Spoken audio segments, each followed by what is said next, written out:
আমাদের জীবনে যখন কোনো বিপদ আসে, যখন আমরা কোনো বিপদের সম্মুখীন হই, প্রায় সবাই এই কথাটি আমরা বলি যে ভগবান আমার সাথেই এমনটা কেন করলো, ভগবান সবসময় আমার সাথেই এমন কেন করে।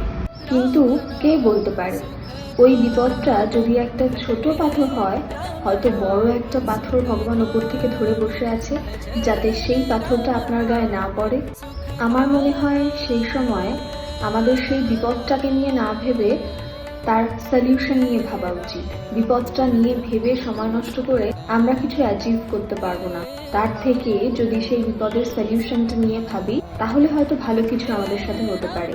কারণ ভগবান যখন কোনো বিপদ আমাদের দিকে ঠেলে দেয়, আমার মনে হয় তার থেকে কিছু শেখার জন্যই দেয়, যেটা আমাদের ভবিষ্যৎকে আরো বেশি মজবুত করে তোলে।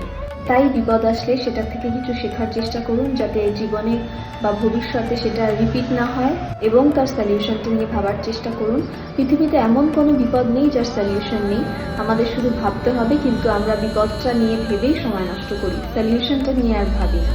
আজকের কথাগুলি ভালো লাগলে ভিডিওটি একটি শেয়ার ও লাইক করার অনুরোধ রইল। আমার কথাবার্তাগুলি যদি আপনার ভালো লাগে, তাহলে এই ধরনের ভিডিও পেতে গেলে চ্যানেলটিকে সাবস্ক্রাইব করার অনুরোধ রইল। সকলে খুব ভালো থাকবেন এবং সবথেকে বেশি যেটা ইম্পর্টেন্ট, একে অপরকে ভালো রাখবেন। নমস্কার।